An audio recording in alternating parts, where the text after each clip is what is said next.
Hey, it's Jackie. Thanks for tuning in. Today I'll be speaking with Emily, who's a therapist who shares her experience with motherhood, postpartum depression, and miscarriage. Hope you find value in her insights. Emily, thank you so much for coming on the podcast. It's a pleasure to have you here. Yeah, thank you for having me. Yes. Yeah. On this rainy, gloomy day, Yes. have a nice conversation. Do you want to start off just telling us a little bit about yourself? Sure. Yeah. So I'm Emily, as you know, and I don't love to start with what I do for work because that's not all of who I am, but I am a therapist. And I've been counseling for about 7 years now, a little bit over that. And right now I run a private practice in town, a group practice. So we serve everything from individuals, couples, families, youth, a little bit of everything. And we have an awesome team of people. And I really love what I do. I love the client work. I love the team piece. And I just feel so, lucky to be in this position. And in addition to that, I'm a parent of 2 kids and also, a person who just, loves being a mom and also wife and friend to many. And You're a busy lady. I am a busy lady. You are, yes. Yeah. I think that's why it felt good to have you on here with your experience and just your stance in the community and the fact that you give back in your own way and that I feel like you have a good story to share and a lot of life experience to bring. So, like I said, thank you so much for coming on here. And is there anything that you want to add to your... I don't think there's anything particular to add, but I'm just How old happy are your to be kids? here. My kids are 3 and 5, so one just started kindergarten, which is a whole emotional roller coaster, and then the other's 3, so she's in preschool, and they're just awesome. And have you had your own private practice this whole time that you have been in counseling?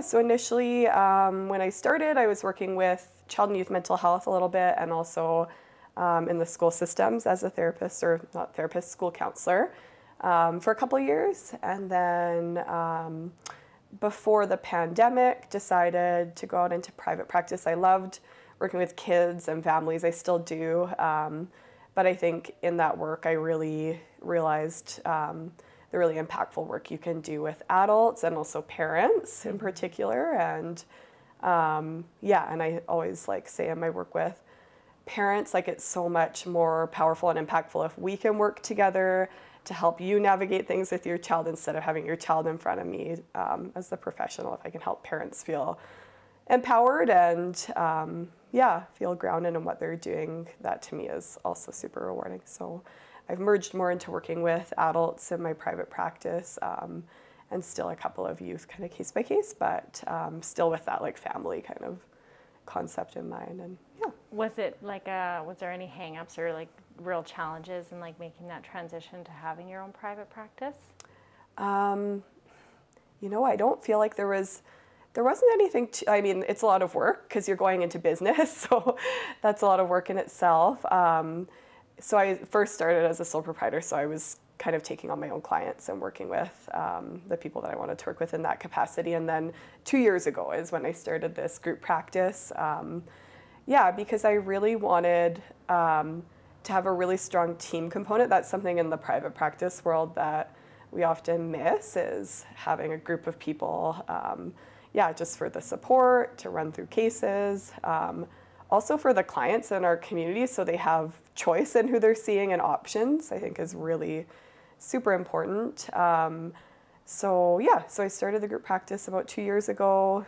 My big goal, which was a little bit ambitious, a lot of things I try to do, was to not ever have any wait lists. And when I say that, I don't mean with a specific practitioner, but my hope was to always have enough practitioners that when a client comes through our door, wants to book a session, we always have someone available to see them, because I do think this whole world of waiting 6 to 12 months for mental health care is really dangerous.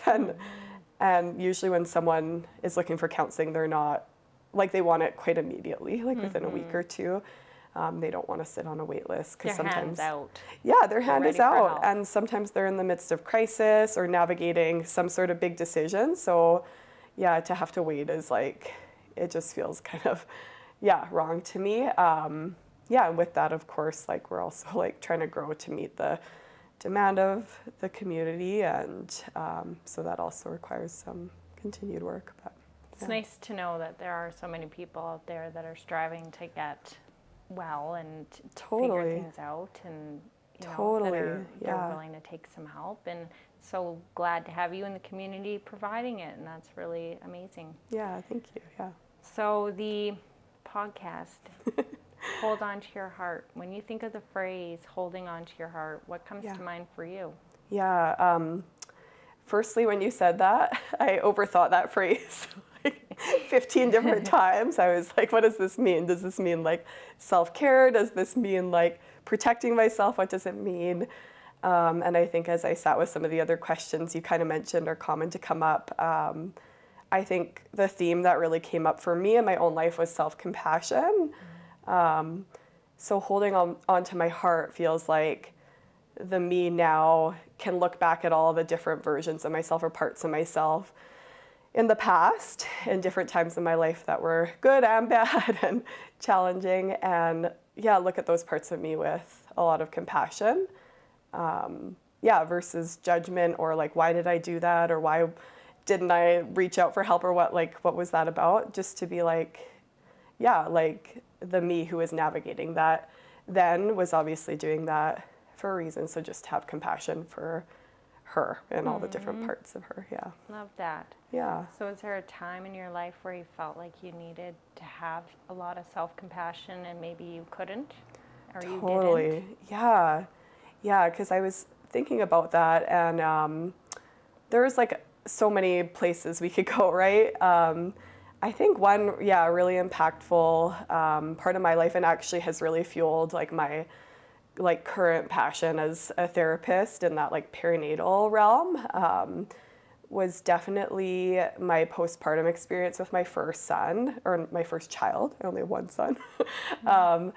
But I think looking back on it now, and it's funny because it's like, you're a counselor, how did you not know you were struggling? Like there's this judgmental part of me that can come up and be like, why didn't you go and get help when you needed it? But I think that's so common. Like sometimes when we're in the midst of struggle, like we're in the fog and it's so hard to actually see clearly and to know even what you need. I think looking back on that time in my life, like, it was like, I mean, pregnancy is tough. I think no matter who you are, if you say you have a perfect pregnancy, that's wonderful, but it's still a really hard change, and the whole life change is just, it's huge. And then, like a really difficult traumatic birth with this little baby. And then I think sometimes like health professionals who mean really well, and they want to tell you all the like perfect things to do and the safe sleep and how often to feed and all of this. The system often is not set up to be protective of women's mental health and what women really need when they're going through this huge change. So to bring this little baby home who I was told is going to be failure to thrive if you don't wake up and feed him every hour on the hour, and if he can't nurse, you have to pump and syringe feed him, and if he gets like yellow or lethargic again, you gotta rush him into the hospital. Like, just drinking out a fire hose. Yeah, and on top, like you're not allowed to sleep beside your baby. You have to swaddle them, put them on their back in the bassinet. Like, and these are all great things. Like this is like how research has evolved. But with that, also the pressure on parents, especially moms who are bringing babies home. Like, you feel like if you do one thing wrong, you're totally gonna screw everything up, and that so much is at stake. So it kind of, that was like my journey into motherhood, and it was hard. And and sorry, I'm trying to think where I was going with that. Quick question. Did you use, like, I don't know too much about the maternity side of things, but did you just, like, did you go to the hospital with, like, or they call them midwives, like, did you use that? So I had, like, I had a physician who was assigned, because this was before the Encompass Center was in town, so I had a physician assigned to me, and but then with that, you never know who's gonna deliver your baby either. And so I had like those regular follow-ups, and then even like when you go to public health, like when you're a new mom, they like do all these like screenings. And I remember going into it and being like, okay, like I know I'm a counselor, I know the screening they're gonna do, I know the scale that they're gonna use, and I don't like want to have to even entertain that. So I'm just kind of like, yes, I'm fine, it's okay, like it'll be good. And I think, yeah, it's so fascinating that even like when we're struggling, sometimes we deny it, or we like deny what we need, or we don't even maybe know, and it just feels so overwhelming to start. But yeah, I think like that journey into motherhood was really rough, and like looking back on it, I'm now like, and also supporting postpartum moms now years later, I'm like, yeah, it was not normal how much I cried and how much I like wanted to isolate, and like having constant intrusive thoughts. And like that's such a normal, or not normal, it's not a normal experience, it's not great. Like that can actually be like a huge marker that your mental health is really declining. So looking back on it now, I'm like, wow, like you had some pretty bad like postpartum depression or anxiety, whatever you want to call it. And yeah, I can like look back on that time and be like, why didn't you get help? Or like, why didn't you like do what was best for you and your family? But is there a time that kind of stands out to like being like, yeah, wow, I might be struggling? Yeah, there is a time. And I remember being in the shower. And first of all, it was really hard to go in the shower because I had this horrible intrusive thought. And like disclaimer about this, because sometimes talking about intrusive thoughts brings up intrusive thoughts for people. But yeah, I had this horrible intrusive thought that if I ever left my son in another room or out of eyesight, even if he was in a safe like pack and play or bassinet, that somehow in like the split second I was either on the toilet or in the shower, that someone was going to come into the house and take him. And that I just like, you play, intrusive thoughts are so intense, like you play it through to the end and you're like absolutely terrified, and it's followed by so much avoidance of everyday normal things that we need to do, like shower and yeah, eat and sleep and go to the toilet. Yeah, so I remember at that point being like, yeah, maybe this is like not good. Like maybe this isn't normal. Maybe this is like more than just a normal postpartum experience. And did that intrusive thought, was that the one that kind of was on repeat, or were there kind of plenty of different ones that would weave through? There were a lot, and mine were really themed around the safety of my baby. And yeah, it could be anything from like, I can't let someone else hold him because I could picture them dropping him and like me trying to resuscitate him. Like it's always so disturbing. Intrusive thoughts are never like, oh, what if they get a bad cough and like you need to take them to the doctor. It's always like death or like the worst possible thing, or like, yeah, someone stealing your child. Like it's always the most disturbing things you can imagine. And mine were all very like safety focused. And yeah, they got pretty intense. Do you think it's like, is it the intrusive thoughts that create the postpartum anxiety and depression, or is it the depression and anxiety that creates the intrusive thoughts? Yeah, I think, yeah, they kind of work in a bit of a circle. Like, but I think initially it starts with like this huge life change and disruption. And so like this like really challenging birth, like looking back on that, I'm like, that was pretty scary. And then like followed by not sleeping because I was told to wake up my baby every hour, which also created a baby who needed, after he did get healthy, he woke up every hour because that was just normal for him. Mm-hmm. So it's like, you're never getting a full night of sleep. Like, and like, when you think about, I always like, I'm talking to postpartum moms about Maslow's hierarchy of needs. Like when you think about the bottom of the triangle, it's like eating, drinking, sleeping, like shelter. And so if one of those things is missing, like you're not going to be doing well as a human being. And so I think it was like there were some very basic needs not being met.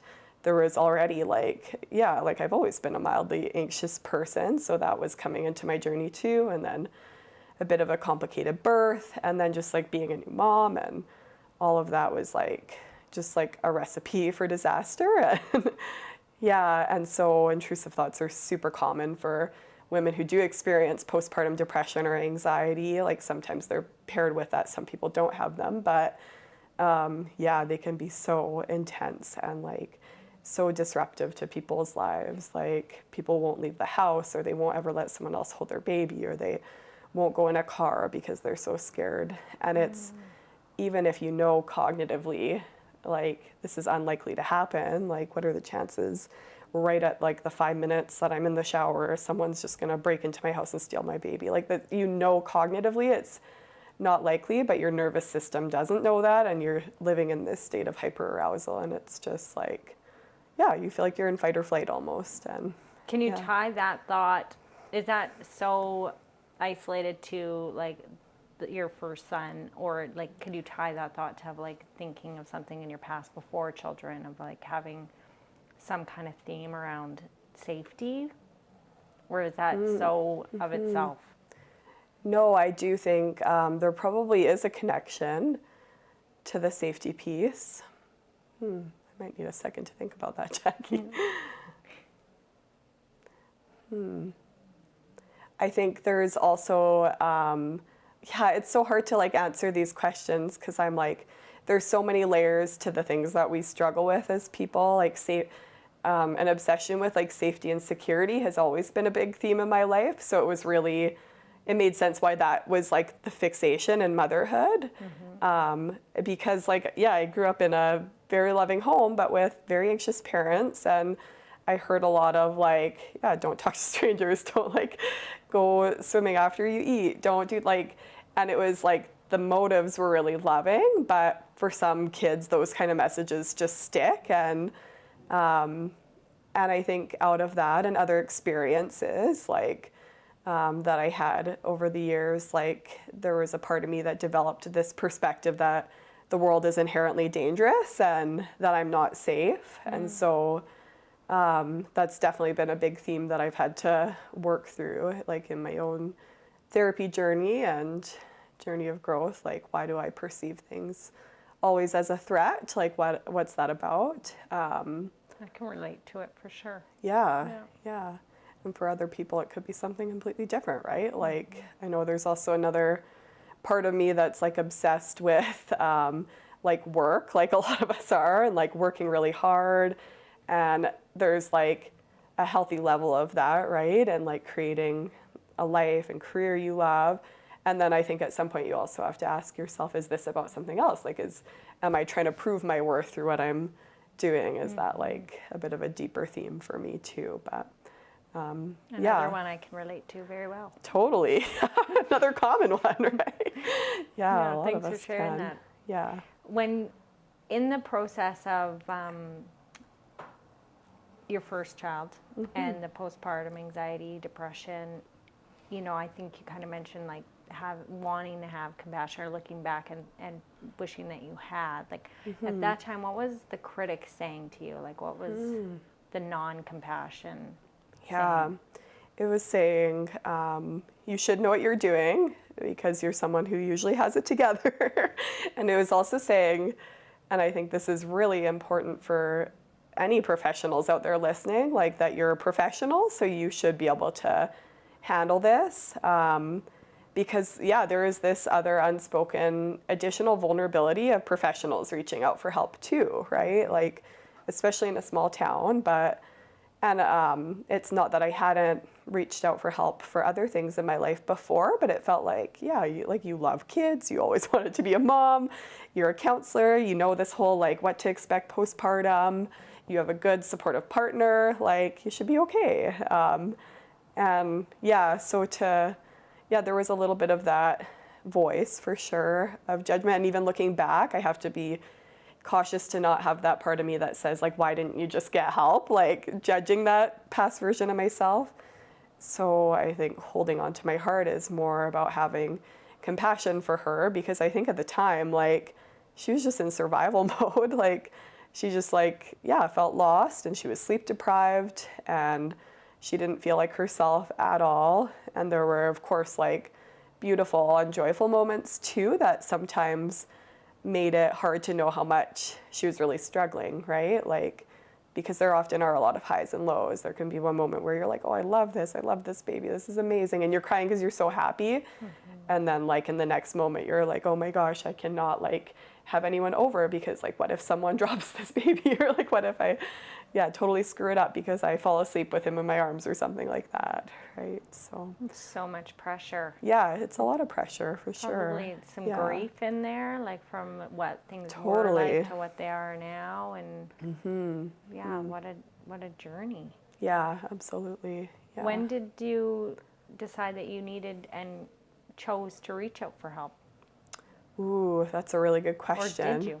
You must Yes, I did. And you know when it hit, actually, so it wasn't immediately after. And I think this is also like a really common theme in my life and for a lot of people, that it's like you kind of come through the storm. And another thing that I recognized was yeah, just like to be able to find a counselor who was actually skilled and supporting someone postpartum that I like didn't know and wasn't a colleague already or wasn't friends with in some capacity living in this small town. So to find that, and then like, yeah, often there's wait lists, right? Or they're like, you're waiting to get that support. So I don't think I even reached out immediately, because I will also do this thing where I'm often like, yeah, I'm just in the struggle right now, but next week this is gonna happen and I'll be okay. Or like in 2 weeks, you know, like our schedule will change and we'll be okay. So I put it off and until something really kind of comes to fruition. And sadly for me, that wasn't until I decided to have my second child and ended up losing a pregnancy in the middle there and going through a whole other grief journey. And that just brought up so many feelings of what that meant too, and this whole like story of becoming a mom. And I realized some old triggers kind of coming up from my first son and what I experienced with him and other past experiences in that. And that was when I was in grief, it like really hit me.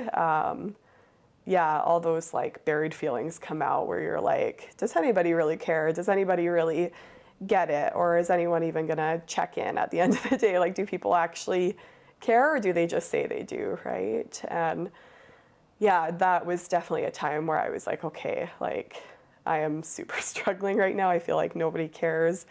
I think, like looking back, I was not graceful in how I handled that time of my life. And this is like also what I think a lot of people experience in grief or trauma. Like you end up, when you're like in the thick of it, burning a lot of bridges. And I did that like with friends. I was angry at them for not checking in or for not, like being what I wanted them to be. And so I realized in that I was like, okay, I really need to like go work through some of this stuff and stop struggling through it on my own, or just going to my partner. Like he's great and he's supportive, but he can only offer so much, right? That I could get from maybe seeking some more professional help. So that's when the big turning point, I think, was for me. It was after that where I was like, okay, like there's clearly stuff I haven't worked through and it's time to do that. So was it, like, were you carrying the baby for a while before you miscarried, or? So I would have been like approaching my second trimester at the time. And so it wasn't super late in the scheme of pregnancy loss by any means. But yeah, I just realized, I think, how much that impacted me. Like, I've really come to understand in like working with women who go through that, like your experience with like losing and it's unique for everyone. Like I've had clients who like frame miscarriage or losing a pregnancy as like, oh, that was just like the rotten egg. And like now I can move on and try again or whatever. And then I have others who are like, that was my baby and they had a soul and like they had a name and like it's like a really big ordeal. And for me, it was definitely impactful for sure.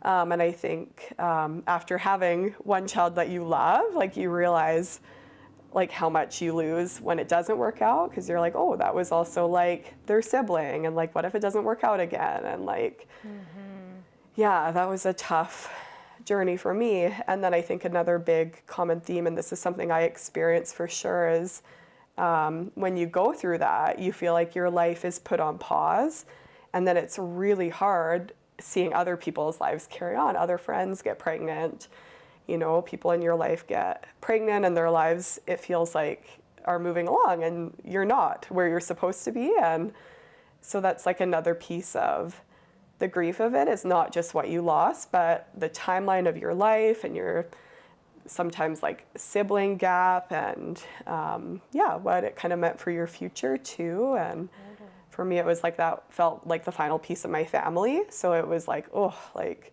if this doesn't work out, that would be pretty devastating. But but it's just part of my story too. And it was definitely a big time in my life where I was like, okay, it's time to open up the can of worms again and not be so afraid of what's going to come up. Like I clearly needed to work through some stuff around that. Well, I'm so sorry for your loss. Yeah, thank you. And yeah, it's super sad. And I wonder what, I really appreciate your vulnerability when you say burning bridges, when you're kind of in the thick of it and you're going through it. And I kind of just curious what that looks like. Like, I guess you said like people not showing up, or what did you want them to say?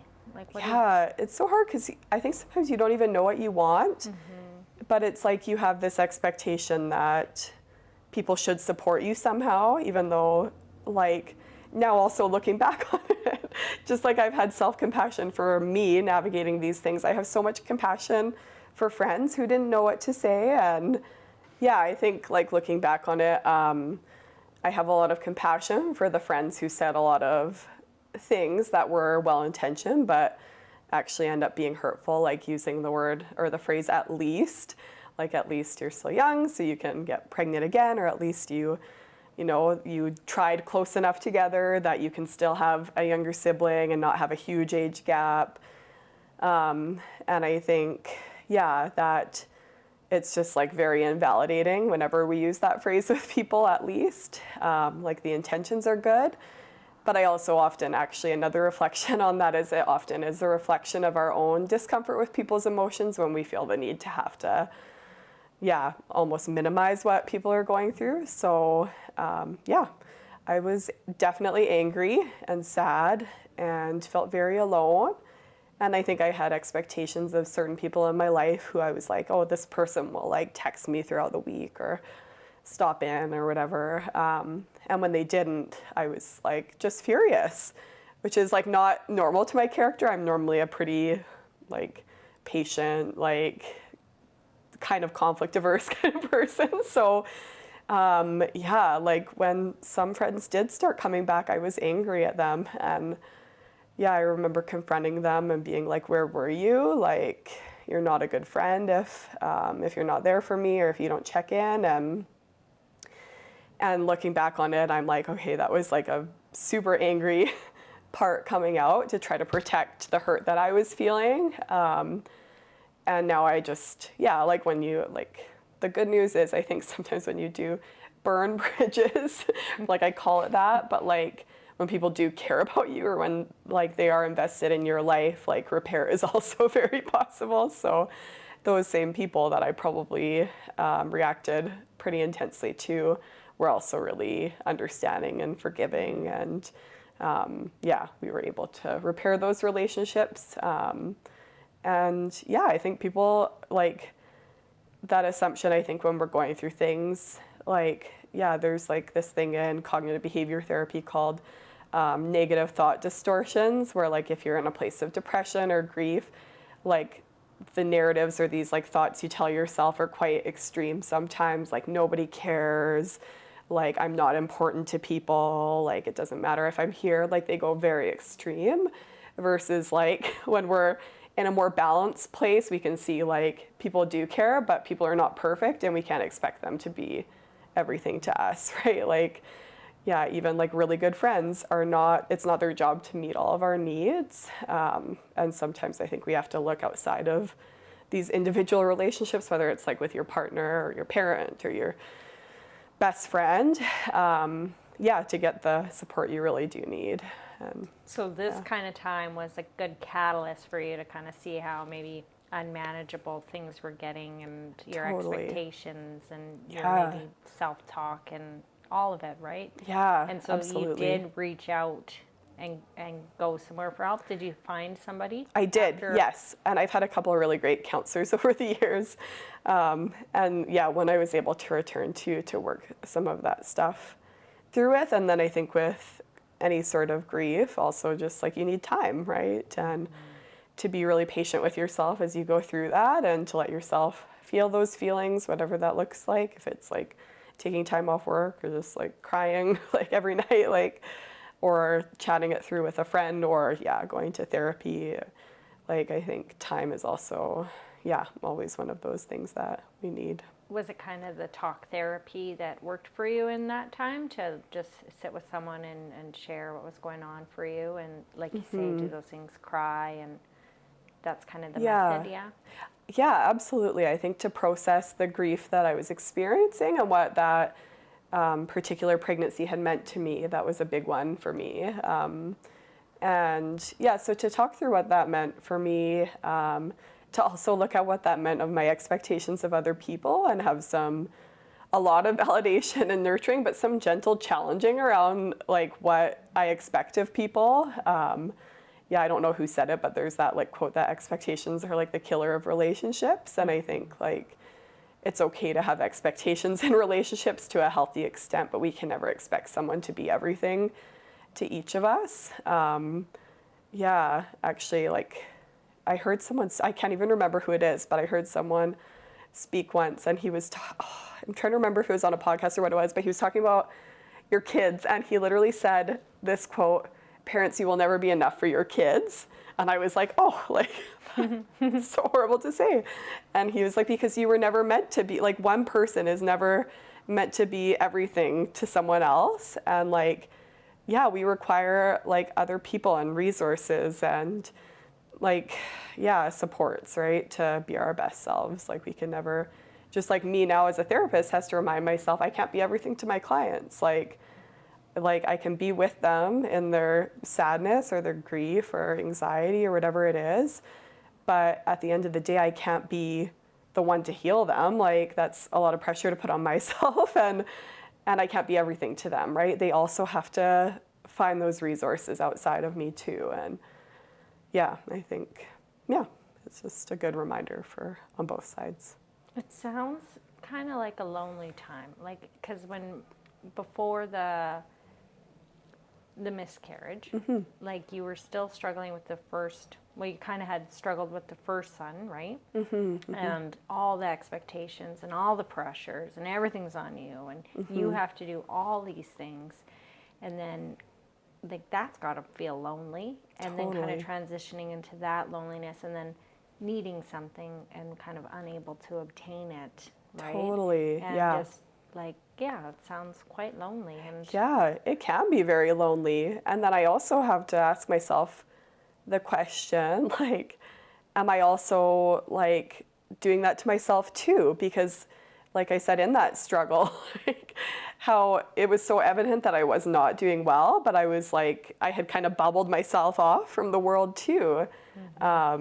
Yeah, because it's vulnerable to reach out and to tell family or friends that you're struggling, and there's this like part of me that doesn't want people to worry about me. That's always been a very strong part of me that's like, you need to like show everybody you're capable and you've got this. And yeah, that goes way back, but like I think, yeah, to be okay accepting help, and also like verbalizing that you need help, because people aren't mind readers, and yeah, like people might not know what you're experiencing if you're not willing to open that door too, right?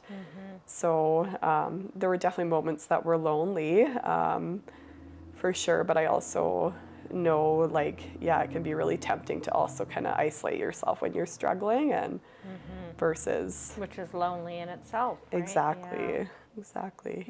Yeah, it's hard to like, I always say to people, it's hard to see out of the cave when you're in it. Like, you got to walk closer to the entrance of the cave, and then you realize like how far in you are. Like, yeah, when you're like, hindsight's everything sometimes, hey? Totally. Looking back and like, wow, that was deeper than I thought. Was there a moment for you where you felt like you were coming out the cave, that you were starting to feel a little bit more like yourself? And yeah, definitely. I think as my son got a little older, and then eventually I did have another child, like as time kind of went on, and yeah, when did I start to feel like myself? That's a really good question. I think actually, like, yeah, I've been in these early motherhood years for like 5.5 years now, and I think when my kids, maybe when the youngest hit 2, like if I'm being really honest, there were some glimpses of hope, and also I had better resources at that point, but yeah, I think like it's just so hard. Like you're never getting a full night of sleep. Like you always have somebody who needs you. You always have these little people with big demands. They also like you learn so quickly in parenting what your triggers are that you didn't even know were there. Like when they whine, why do I get so triggered by that? Like what's that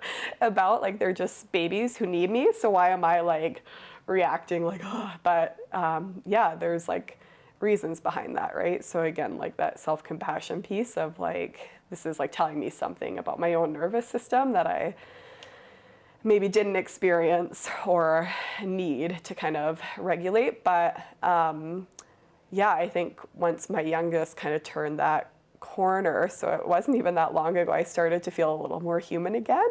I think this is common for a lot of moms when you kind of hit the stage where you feel like your kids aren't so fragile and you can actually leave them with people that you trust who will take care of them, that like you don't have to be everything to them. And I think for me also recognizing how I wasn't built to be a stay-at-home mom, like I think stay-at-home moms are absolutely amazing and it's incredible when that kind of becomes their life. But for me, like I also needed that balance of some sort of professional fulfillment too. So also going back into the workforce between the kids and also after my daughter was 1 or even younger than that was big for me, just to have my own sense of fulfillment and colleague relationships and something that was for me like my own passions to explore versus just about being a parent. And that's why like when you ask me to tell you who I am, I'm like,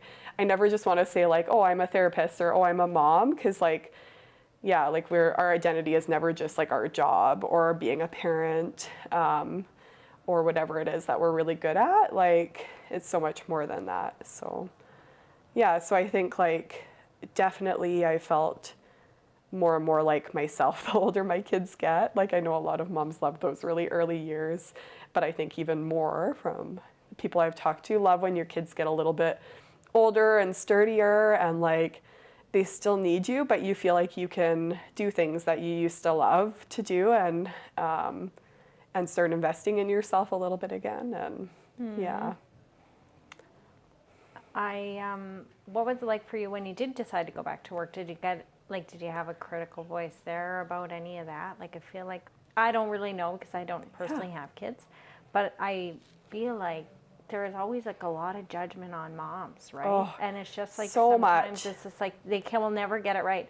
Staying at home, going back to work, doing it this way, doing it that way, deciding for kids, deciding against kids. Like it's just like it never ends. So much and the pressure for women to make the right choice. It's like it's impossible. Yeah.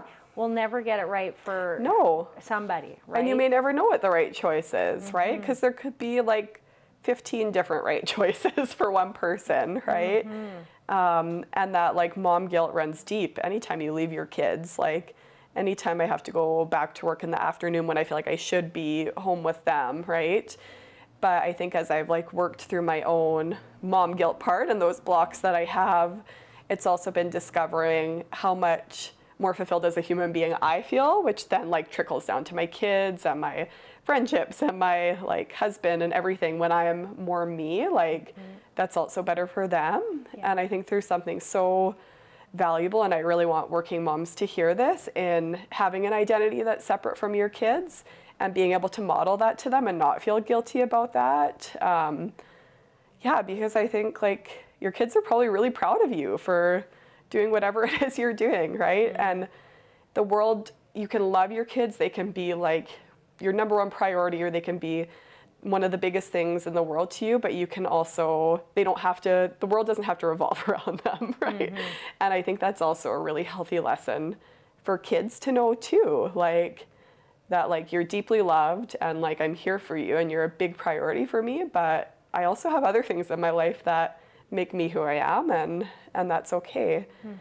And yeah, you're so right. Like there's so much shame put on any type of mom or any type of woman, whether you decide to have kids or not, or like, or if you can even have kids or not, right? What or, age you are when you have kids. Exactly. What All age of you are. it. Exactly. Am I too old? Am I too, like, if I'm too old, none of like, yeah, like I'm considered a geriatric mom, or if I'm too young, everyone looks down on me because I'm not prepared. Like, it's just, it's too much. Or if you choose to stay at home, it's like, oh, well, you don't have a job or career, but like, that's also like such important work that you're doing in the home. And yeah, and then if you go to work, like, oh, you're like leaving your kids like in the care of someone else. I just think all these narratives that like create judgment and shame are just so dangerous. And I think at the end of the day, people just need to do what works best for them and their families, and it's okay to like make mistakes along the way and learn what you need and do some trial and error of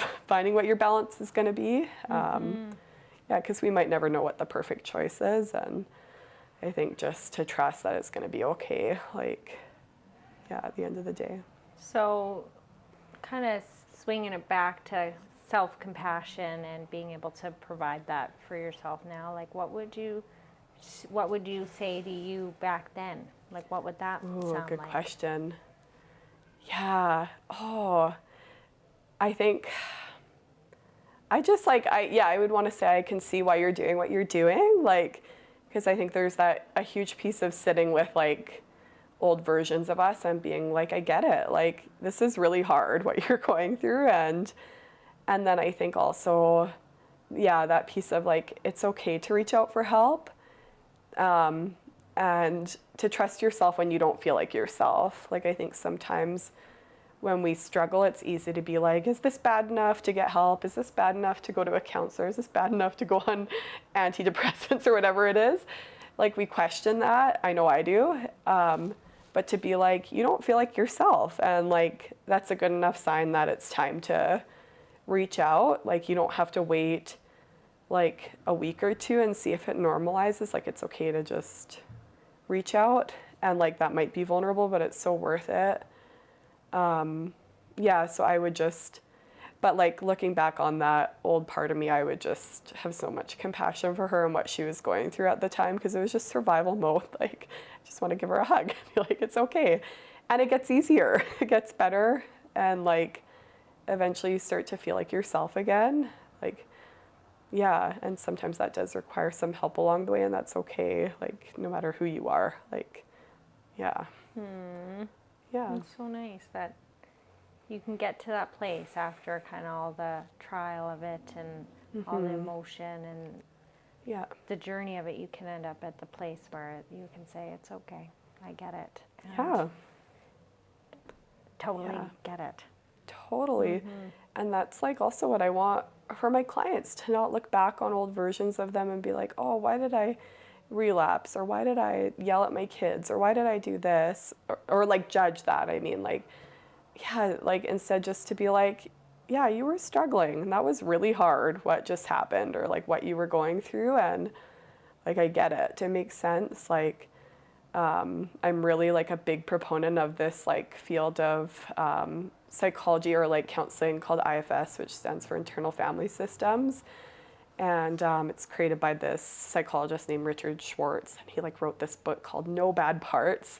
So like the idea that every version of us that was coping with something at some point, like none of these versions of us were doing that to try to damage ourselves or to try to create some sort of problem. They were all just trying to cope with something and trying to either protect our system in some way or serve some sort of role for us. So I think to look back on, yeah, every part of myself with that same kind of compassion, like, yeah, there was a reason you did what you did at the time. And yeah, it doesn't mean that you don't grow and learn ways of functioning that make more sense or that are better. But yeah, I think that self-compassion piece is like huge. And it's also very healing to be able to give that to the old parts of you that, that were It stuck feels like in almost that. like the gateway, like it's Totally. like the thing that will allow you to get from there to here, like Yeah. to a better place, right? You have to just kind of be Totally. like, it's okay.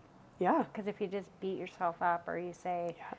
like if you stay in the cycle of look at you, you're doing this, you're saying that, like then Yeah. you'll never probably exit into the other side of like, I can breathe. I'm not that Exactly. bad.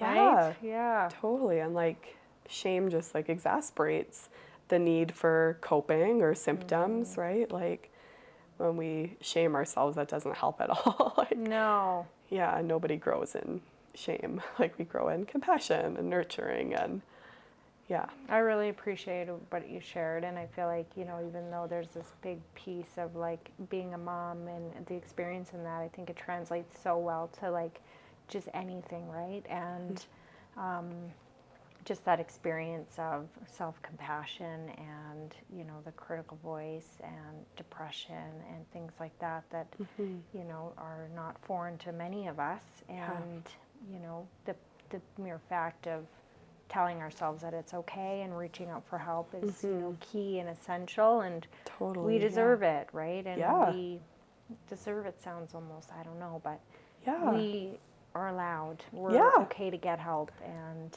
Yeah, we're the only ones who can do it for ourselves. Like I'm the Yeah. only one who can take care of me at the end of the day, right? So you found that out when your Yeah. friends weren't coming by and no one was calling. It was like, talk to me. Yeah, another thing. Yeah. Like people Yeah. can love us and support us, but we do need to be the ones to, take care of us at the end of the day and do what's best for ourselves. And only we also know what that is too, right? Totally.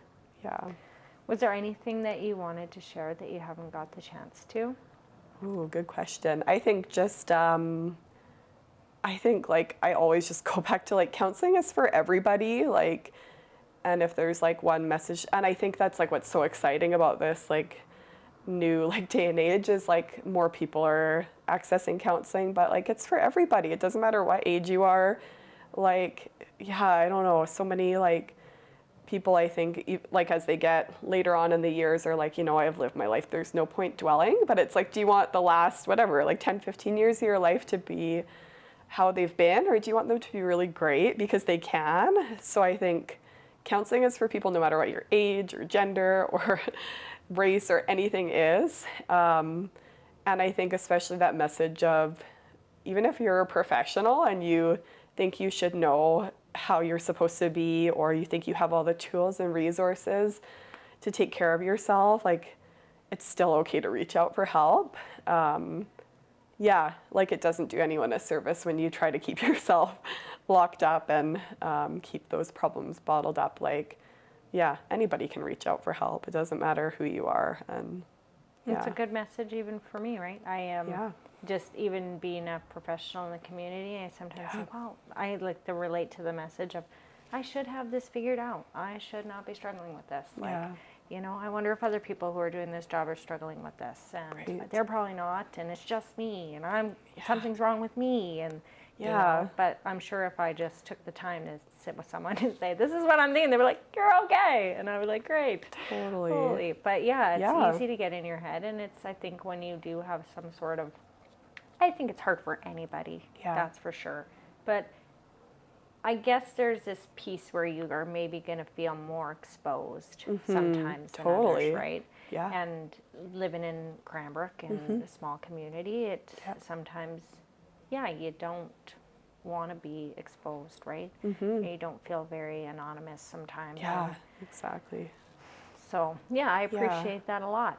Yeah, because I think the more, like the longer I've sat in like the therapist chair, like the more diversity I've had, like the privilege of getting to see, right? Like everything from like the stay-at-home moms to like nurses and teachers and physicians, real estate agents, like so many different professionals and also unemployed people too. Like we see it all. And like, I think the core of it is that like everybody struggles, like nobody gets through life without some sort of challenge. Like life is hard and no matter who you are, like there's going to be some sort of struggle along the way. So yeah, like anybody can reach out. yeah, I think that's like the big message, I think, for me, is to not be afraid to do it, and in whatever capacity that means. That's amazing. Yeah. I really appreciate you coming on the Yeah, podcast and thank you for sharing a bit of having me. yourself. And Yeah. I always think, like, if it helps one person, then it's done its job. That's kind of Yeah. always been my message, I guess. And and I know it's helped me today. So thank you. And Yeah, thank you. pleasure. Thank you so much for having me. Yeah, it was really great to do this. Awesome. Thanks, Yeah. Emily. Thanks, Jackie. Hey, I'm Morgan. I'm the producer of the Hold On to Your Heart Project podcast. Thanks for tuning in to another episode. If you'd like to find out more about what we're all about and check out other episodes, you can find us at holdontoyourheartproject.com or on YouTube and Instagram at Hold On to Your Heart Project. Thanks for stopping by.